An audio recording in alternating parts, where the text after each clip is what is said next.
Hello folks, this is Sula speaking. You're listening to another commentary video for League of Legends, this one featuring Janna. I'm playing in a full pre-made ranked game, 5v5, so this is in fact a ranked game. You can see I'm playing with Speaker, who uses the username Sideberg and is playing Scion, MLL, who uses the username FiTrigger and is playing as Cho'Gath, with Otis, who's playing as Ashe, and who else am I missing? And with D.Va playing as Cho'Gath. I guess I should have started that a little bit sooner on the loading screen. So here we are. You can see how we're set up. I'm going to be playing as Janna in this game. And this is actually the first ranked game that I've played in that I'm going to cast. That's because I've actually only played in 2 ranked games, period. And in the first game that I played in ranked, I ended up playing really poorly and our team got steamrolled, and I think I was something like 1 kill, 10 deaths in that game, so it wasn't really worth casting, to say the least. So this is the second ranked game I've played. Now, why have I not played more ranked games? Well, the reason for that is just that I have no interest in playing solo queue games, period. I don't find it to be fun. I don't find it to be interesting to do solo queue games. So the only time that I ever play a ranked game would be if we actually manage to get 5 people together for a ranked game. And it's actually pretty difficult to get 5 people together for a ranked game. You end up waiting forever in the queue frequently, and there's just not much pre-made 5 ranked games that take place for League of Legends, which is kind of disappointing. It's the way the game's meant to be played, but there's not too much of that goes on in the current competitive scene. So as someone who doesn't enjoy solo queue and just finds it to be more harassment than genuine fun, I just don't end up playing too many of these games. Alright, as far as this actual game, you can see in terms of how we've set things up, I'm going to be playing as Janna. I'm going to be taking the bottom lane with Otis as Ashe. Then we're going to have D.Va's Cho'Gath jungling for us. Cho'Gath, a little bit unusual. You don't see him jungle too much, but Cho'Gath can jungle and jungle pretty effectively. MLL is going to take the top lane, and he's going to be one of our solos with Pantheon. And then Speaker Scion is going to be the other solo, and he will have the middle lane. So as far as a little bit of playstyle here, we are going to be using the style that's most common on the European servers. On the US servers, generally in League of Legends, what you will see is an attack damage solo, an AD solo, and an ability power solo, an AP solo. They will take the 2 solo lanes, and then you in the bottom lane, you will usually have a tank and a support together. And on the European servers, it's much more common to see the attack damage solo, a character like Ashe, taking the bottom lane and then essentially being babysat by the support, like a Janna or a Soraka or something like that. While they will then have a tank in a solo lane, and then also have their AP solo in the other lane. So we're just decided when we did this game that because of the way we were set up, we were going to go more for the European setup. So what that means is I am not going to be looking to last hit here. That's deliberate. I am not going to be trying to get last hits. We're going to give them all to Otis's Ashe. My job as Janna is to keep him safe, to babysit him as much as possible. And allow him to just take all the last hits pretty much. I will only last hit if Otis is in a position where he can't get them. So that's the whole philosophy behind here, and that's why I put my initial point in my shield, Janna's Eye of the Storm, and I'm definitely going to be maxing Eye of the Storm first, so that's going to have first priority for me. Alright, in terms of the other team, you can see we're up against a bit of a strange lane here, a Gangplank Amumu bottom lane. Gangplank, of course, you will often see in lanes. Amumu usually jungles, but this team is not jungling with Amumu because you can see they have an Udyr jungle. Then their team comp is also a little bit strange because in terms of their other 2 solo lanes, oh look, see there's their Udyr, and D.Va's engaging with him a little bit here. They're fighting over those race. In terms of their other 2 solos, they have 2 AP solos. They have a Karthus solo here in middle lane going against Speaker, and then they have an Anivia solo up in the top lane. See, there's the Anivia solo. So their team is going to be very, very heavily based around magic damage. Their physical damage is going to come almost entirely from this Gangplank. And almost all of the rest of their damage is going to be magic in nature. So that was something we wanted to keep in mind as we went forward through this game. Alright, now let's see. As far as what I was doing here, you can see I've taken Clairvoyance as my other summoner skill because I'm playing support in this game. My goal is not to get kills or anything like that. It's just to support the team as much as possible. Oh, and their Udyr player apparently died to Wraiths, but can't see that because we don't have vision on their jungle. Like right there, I think that was my first, yep, there's my first minion kill. And again, like I said, that's deliberate. That's the play style that we're going for. So then I put my second point in Zephyr. The reason for that being I want the slow effect, and that's actually the skill I'm going to give second priority to. And I'm not putting many points in Janna's Howling Gaze, just because my goal is not really to get minion kills. It's just to farm up as much as possible. Not to farm up as much as possible, just to support Otis's Ashe as much as possible. Alright, anyway, up here in the top lane, you can see MLL is going back and forth with Anivia. He has popped a red pot, which gives him extra health and extra damage. This is something that he likes to do when he plays his Pantheon. It's a bit of an unorthodox opening, but it's something you can do. Start with an elixir and then some potions on top of that. It does make you very strong in the early game, but it is only a temporary effect. So he's going to toss his spear, and then right there, he's going to draw first blood, but then get taken down by the tower. So that was a tower dive. It was a good play, though. Apparently, he had already gotten Anivia's egg form down earlier. I didn't see that, but that is still, nonetheless, a good play because he's able to draw the first blood bonus, and you do get, I'm not sure how much gold you get extra. I think it's 200 or 300 extra gold for getting the first blood. So always worthwhile to die if you can take first blood in the process. So we definitely come out ahead in that particular little back and forth. Anyway, there's their Udyr. You can see he's a little bit behind. Oh, their Udyr also has the primal Udyr skin. This is the legendary skin. So every time he changes stances, his headdress changes. Come on, change to something else. Change to something else. Get out of that Phoenix style. Oh well. Anyway, maybe I'll have to come back and show that later on. But yeah, it's a pretty nice skin. It should be, because I think it costs like $20 or something like that. Anyway, down here in the bottom lane, you can see we're continuing to go back and forth. I've put my second point in Eye of the Storm when I hit level 4 after getting 1 point in my other 3 skills. So you can see now I can shield for 120 damage. Basically, anytime that this Gangplank tries to use his parley on Otis's Ashe, I'm just going to shield him to make sure he doesn't take any damage. So that allows Otis a last hit in pretty much perfect safety. He doesn't have to worry about harassment, because anytime he's about to get hit, if I'm doing my job correctly, I can just shield him. And you can see he's taking a Doran shield, so he's going to have pretty good health regen. Well, this was a little bit of an issue. Speaker had some disconnect problems while this game was going on. I mean, he will be back shortly, but he did disconnect, and fortunately he didn't get killed while that was going on. Their Karthus apparently has teleport, I guess? Yeah, their Karthus has revived teleport, a bit of a strange combination. As a Karthus player, I disagreed with some of the stuff that their Karthus player did in this game, and I'll talk more about that later.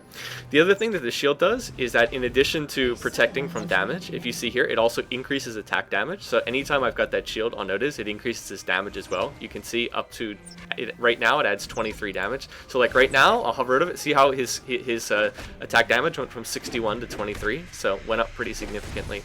There's their Gangplank teleporting back to the lane. That's a waste of teleport. I've said this many times, but if a lane's not being pushed, there's really no reason not to teleport back to it. Teleport's on a long cooldown. It's on, I think, a 300-second cooldown. So what is that? It's 5 minutes? Like a 5-minute cooldown. You really should not be wasting it in a situation like that.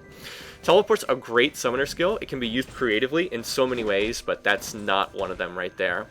Okay, anyway, let's see. We're going on back here. You can see MLL's got a bit of a leveling advantage now, 6-4. It looks like he's been denying this Anivia some creeps so far. Yep, like right there. He's just going to back him off the tower.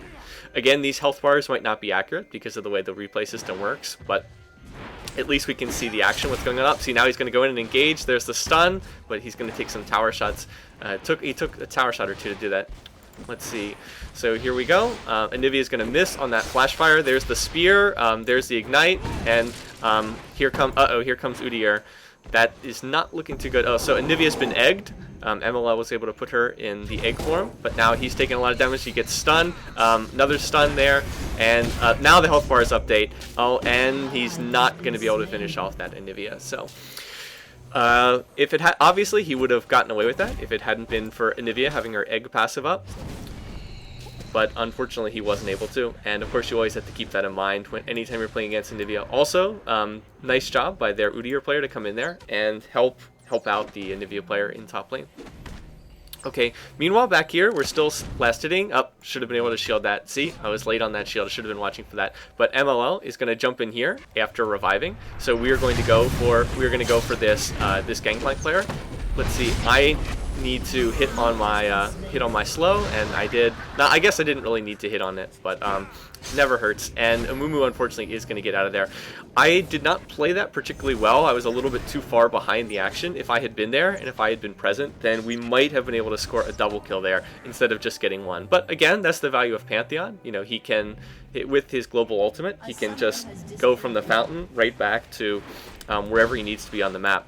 And D.Va is covering top lane because MLL's jumped down to bottom.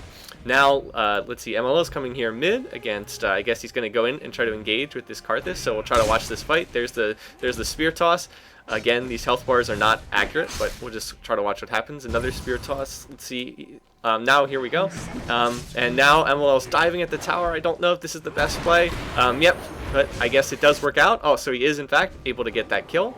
And now Udyr's chasing him, so I'm going to use Clairvoyance here to give him a little extra sight on that Udyr. And look at this. Watch this juke. MLO's going to juke up here, and he's going to blue pill right back here. And this Udyr went around like this, so he is going to make it out of here in complete safety. That's a really nice play on his part. So he was able to jump in, get the kill at the tower on that Karthus player, and then get out. Playing very aggressively, as you can see, 3 kills and 2 deaths thus far, but I mean, well done. If you're playing his Pantheon, you need to get early kills because he's a bit of a snowball champ. He falls off in late game if he doesn't get some early kills. So, you know, you have to play aggressively. So might as well keep going for stuff and trying to make things happen there. Anyway, Speaker had disconnected again. He's now reconnected. He's gone back mid. He's continuing to farm. D.Va has been spending a lot of time in top lane as MLL ranges around the map back and forth, but that's okay, I guess. I mean, it's a little bit wasteful, but you know, it's been working for us so far because we have gotten the 3 kills. Again, we are continuing to farm down here in the bottom lane. You can see Otis 38 minion kills. That's a little low. It should probably be a little bit higher, to be perfectly honest. Otis did miss some of these last hits, but overall, we're pretty happy with how things are going. Otis is getting pretty good farm, and we're picking up a lot of kills. You can see our tower has taken virtually no damage at all, and these guys have not been that effective. Oh, why did I use the tornado? Well, the only time I'm using Howling Gale is when they push to our tower. That's the only time I go to try to check that out. But because they pushed the tower there, that's why I wanted to use it.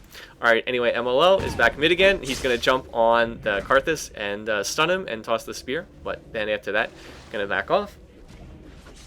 And let's see what's going on here. Now Speaker has shifted to top lane, and we have D.Va. Looks like he's going to come in here. Oh, here we go. Right there, their Karthus was getting really low, but then a Mumu came in there, and we had the Gangplank ult right into the fight. So they were able to get that kill, but D.Va was able to feast on that Karthus and pick up a kill on him. So we actually do go 1-for-1 there, even though it didn't look that good. And Otis fired an arrow up there. I'm not sure it did anything, but he did get off a pretty good arrow. So we actually end up going 1-for-1 there, and they used a couple of ults there, used the Mumu ult. So overall, a pretty even exchange, I guess I'd say. And now look, here comes a Mumu. He's coming down into bottom lane to try to come after us. So we need to be careful here. We need to back out. There, I'm going to toss my Zephyr to slow him, and then Howling Gale, Tornado to pop him up in the air, and we're able to get out of that very easily. That's one of the benefits of Janna. Oh, up here, we MLL jumped top lane and went after that Nivea player. So now they're going to try to focus her, and yep, there they go. So again, the value of Pantheon is that he can move around the map so quickly. Right after MLL revived, he jumped back to top lane, and Speaker joined him there, and they were able to get a kill on that Nivea. So D.Va has actually not spent all that much time in the jungle thus far, but he's been covering lanes wherever people are missing, and has been able to get quite a bit of farm that way. Let's see, you can see, yeah, he actually has the most, he and Karthus had the most minion kills in game thus far. So doing pretty well. Alright, let's see what's going on here. Once again, I continue, glad that we had the replay system because Janna Ashe Farmfest in bottom lane is not the most exciting. Now that I'm level 8, I'm going to put a second point in Zephyr, and I've been trying to focus on that skill right after shield, because if you see, when you put more points in it, you get more of a slowing effect, so it does make it pretty useful.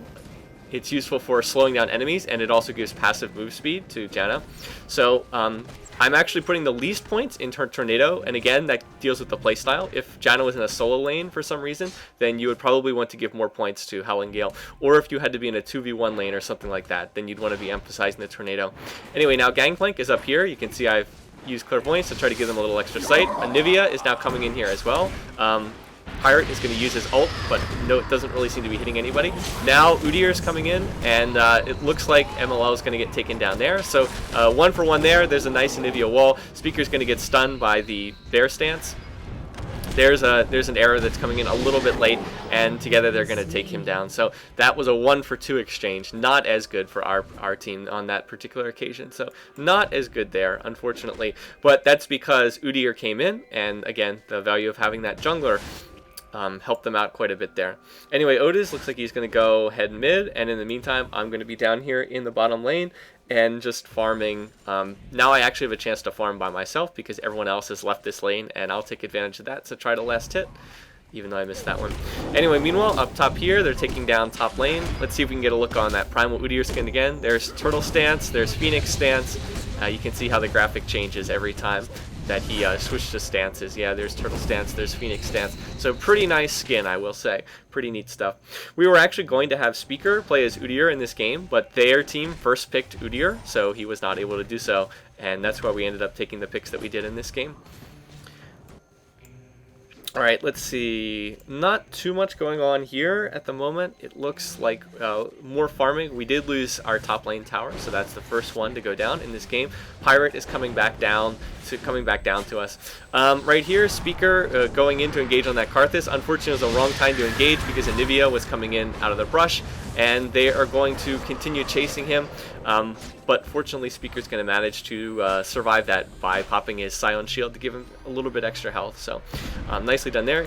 D.Va has already picked up a Guardian Angel, which is pretty funny for the 15-minute mark, but he already does have one.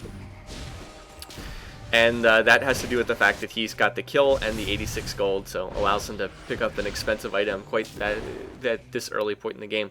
Anyway, Speaker is still pretty low, so he has to be careful here that they don't just dive him at tower. You can see there's the Karthus wall, and there's the Anivia stun, there's the Flash Frost, and he gets taken down, unfortunately.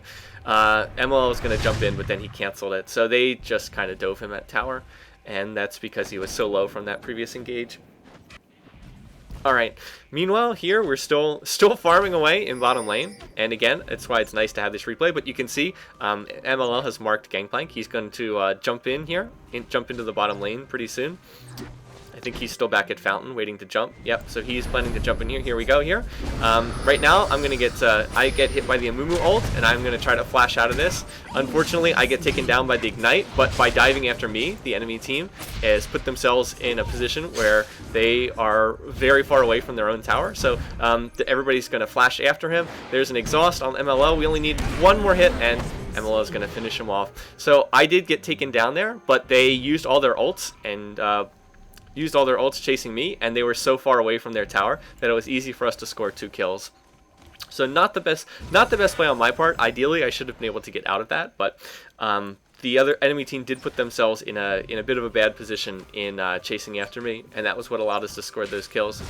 Anyway, D.Va is going for the blue and the enemy team's jungle, and what he probably should have done was pull it into the jungle here so he'd have vision if the enemy team came after him. Unfortunately, he didn't do that. Now, while he does pick up the blue buff, now Anivia and Udyr and one other member of their team are coming in, and Karthus are all here, so he's going to get taken down, unfortunately. Now, he will revive with this Guardian Angel, but this is just too much damage, and he's going to get taken down and killed. And then I make a bad mistake here. I got too close to the fight. Udyr flashes after me, and I'm going to blow him back with my Monsoon, but they have a ton of flashes, and then I get hit by the Anivia Flash Frost, and they're going to finish me off.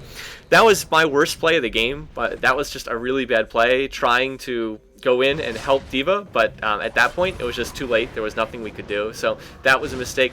Also, did you notice Karthus just teleported there? And I think that Karthus was like here on the river, so again, that's a pretty big waste of a teleport, but no excuse for that. I should not have gotten caught there, should not have gotten caught and killed. That was just a poor play on my part, and just a bad mistake that hopefully I wanted to make sure I didn't make any more mistakes like that. Oh, Otis very low here, but fortunately manages to survive with maybe about 60 HP left. That Anivia almost had enough damage to burst him down. Now he obviously has to go back to heal. In the meantime, I'm going to try to come here and try to protect this tower. The one good thing about Janna is I can shield the tower. And for people who don't know it, yes, she can shield towers. So that's going to help protect it a little bit, even though my tornado placement is bad, and I actually don't hit any minions with that at all. So oops, oh well. In terms of what I'm buying in this game, I picked up boots early on. If you see the other 3 items here, I'm going to build towards Aegis of the Legion, an aura effect item that will benefit the whole team. Again, this game is not really going to be so much about me doing anything to build up Janna, but just me trying to support the team as much as possible. Here I thought that they might be in the bushes, so I used Clairvoyance, and as it turns out, they are not here. Both people in bottom lane have left, so... Or no, I guess they haven't both left. Amumu is still here, but I wanted to check to make sure. That's why you never... If you're by yourself, and there were 2 champs in this area recently, you never want to just walk into the brush, because if they're both there waiting, then you're just going to die, and that would be a very bad mistake. Anyway, here, Anivia is coming in here to engage with MLL. Udyr's here too, and they're going to take him down very quickly, unfortunately. So that was just a nice gank by their team, coming in behind MLL up there early in the... coming in behind him up there in the lane and then finishing him off. So in terms of kills, you can see pretty close, 9-8, very close overall. In terms of farming, I'd say it's pretty even overall. Not really a big advantage either way. We were planning on trying to go for this gangplank, so once again we're going to look to jump into the bottom lane here when MLL revives. I mean, anytime Pantheon dies or goes back to base, you generally don't want to walk back to the lane. You want to use his ultimate to go back into lane. Even though the lane is being pushed up a little bit, we thought that we were pretty confident that we could just jump on this pirate and just kill him. So like right now, he's gonna see it, and I'm gonna hit on the Janna slow, and wow, we just blew him up instantly. We didn't really even need the Ash Arrow, but better safe than sorry there.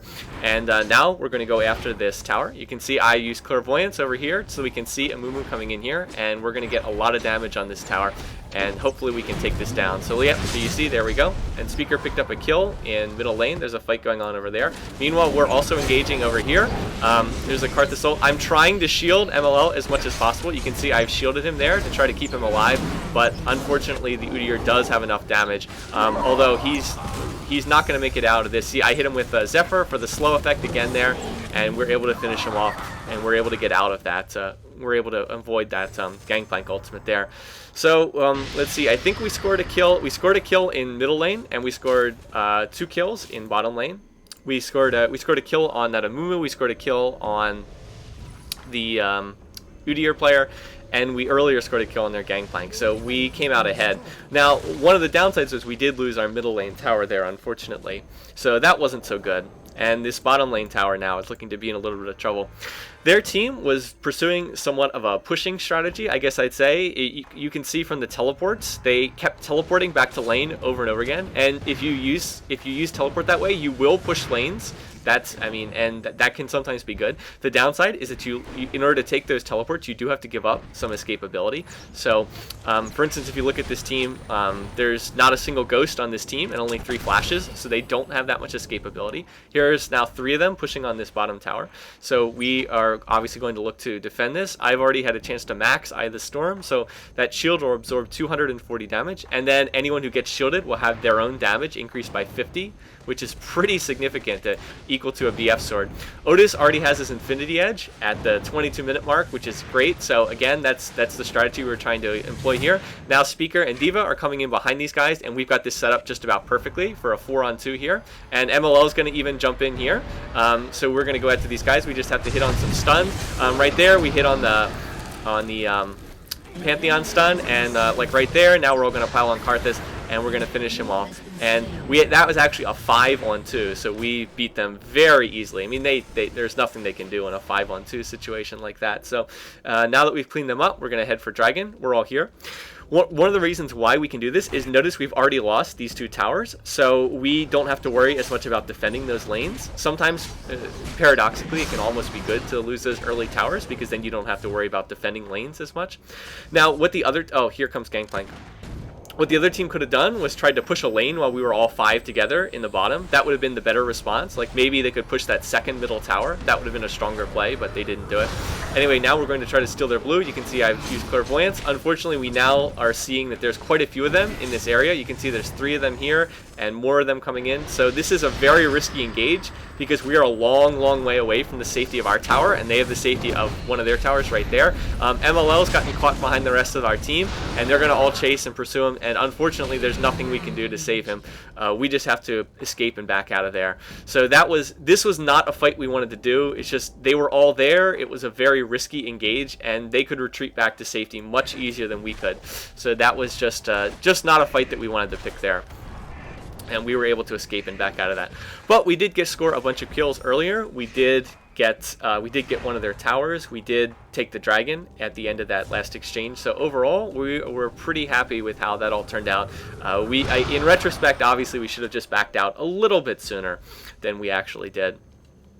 I've already finished Aegis. I'm next going to finish building my Merc Treads, just so I can get out of stuns and slows more easily. Down here, they're pushing bottom lane. I was going to go this way, but then I decided it would make more sense to circle around, just too risky. So I should have been able to shield that tower. MLL is going to jump in, and we're going to kill Gangplank very easily, but they do take down our tower. So they were able to get that tower for the cost of a kill. Was it worth it? I'm not sure. Maybe yes, maybe no. Hard to say. Now we've caught Karthus and we've caught Amumu. I'm going to use my slow on Karthus while everybody else is fighting Amumu. Amumu is not going to get out of this. He's not going to be able to escape. So now we're going to chase after Karthus. I've got my Zephyr slow back again, and now I've actually got it maxed, so it slows for 48%, which is a lot. There's the Clairvoyance. You can see I use CV here so we can see Karthus. I'm going to double back here, and oh no, Anivia is here too. I wasn't expecting that, but fortunately I have Flash, so I'm going to be able to flash out of that and escape. And now we're going to go back and engage again. There's the slow on Karthus, slow into stun on him, and now we just need to get back and get away from this. But unfortunately, MLO is standing in 2 area of effects. He was standing in the Gangplank ultimate and the Anivia Glacial Storm, and that just did too much damage. So they were able to kill him there. And here we need more sight. Unfortunately, I did not have Clairvoyance up, and now once again we're in the same position as before. Dangerous spot, that same spot we were in before where we took a lot of damage. And indeed, we feel like we should back out of this. I'm going to use my my Janna ult to try to push them back. For some reason, it didn't push back Udyr, and I don't know why that is, but this is why it's good to have 5 points in Zephyr, because it's going to increase my movement speed by a full 16%, and even with his bear stance, Udyr's not going to be able to catch up to me. So I am, in fact, going to be able to get out of that, even though it definitely looked like I was going to die there. But nope, Janna, very fast. Again, a reason why Janna is so difficult to catch, and another reason why it's useful to max that Zephyr skill early on instead of maxing Tornado. When people first start playing Janna, I generally see them maxing Howling Gale, her Tornado skill, and that's not necessarily the wrong play, but I think that if you're going to be playing Janna as a support champ, it's often more useful to max her shield and her slow, just because the slow is actually more useful than the damage from Howling Gale in many situations. But, you know, it depends on the game and it depends on the situation. Anyway, right now, they are around our mid, and we are trying to be careful about this. MLL is split pushing in the top lane. I think he's pushing this lane up here. Maybe not. I guess he's just hanging out up there at the moment. We have kind of gotten out of the laning phase here, and the next phase of the game is going to be the team fight phase. I wanted to make sure we had a ward for Baron, so I picked up a ward and I used Clairvoyance just to make sure I could get there safely without dying. You have to be careful about that. It's not helpful if you just if you have to die to get up there to get a ward. Anyway, a word about what D.Va is building. Notice he's picked up Mejai's Soul Stealer, which is kind of a weird item to get on Cho'Gath, but it does make a certain amount of sense, just because with a Guardian Angel and so much health and so much armor and magic resist, it's actually kind of tough for them to kill D.Va's Cho'Gath. So that means he's less likely to lose the stacks on his Mejai's Soul Stealer. So it does make a certain amount of sense. And Cho'Gath is a pretty good champ to stack ability power on too. Anyway, they are chasing him over in this direction. We are grouping up here again, just waiting at this moment to see what they're going to do. Looking to engage here, looking to engage in some kind of team fight. Now, right now, 2 of them come over here in the bushes, and so we are going in to engage, but the rest of the team is going to join in, and Amumu is going to bandage us in and hit all of us on a slow, and then we're going to get hit by the Gangplank ult, Anivia Glacial Storm, and this fight is going very poorly for us, just because we've been caught in such an enclosed spot. So we managed to take down 1 member of their team, but now they're blowing up the rest of us, and I realized that at this point I just need to escape. And here comes the Karthus ult, and I'm going to shield myself, and wow, if I did not shield myself, I would have died, and D.Va gets taken down by the Karthus ult. So they went 4 for 1. We did actually kill their Gangplank player, but they killed the rest of us, and that just turned into a bad engage. Now, what their team really should have done, since they just went 4 for 1, is they probably should have gone and done Baron off of that. They would have been able to get Baron. We couldn't have stopped them. But instead, some of them went back to heal, and the rest of their team went to push this middle lane tower. So they are going to get this tower, but they're going to lose their opportunity to go and take Baron. I'm going to shield the tower there to try to protect it from damage, but they have too much here on their team, and they are in fact going to get this tower. I was hoping that maybe we could pick off one of them with my slow. See, like right here, I'm going to try to engage on Anivia, and indeed I hit my Zephyr slow, but with that wall and with Otis not following up right behind me, we weren't in fact able to get that. So, oh well. Alright, anyway, so that was a setback for our team, but the game is still very close, 18-16 in kills, and it's really anyone's game to win still at this point because we're all relatively close in farm. Anyway, I'm going to take this opportunity to take a break in the game. This is a pretty long game, and I want to split it up into 2 parts. So once again, thanks for watching, thanks for listening, and we'll pick this up again in part 2.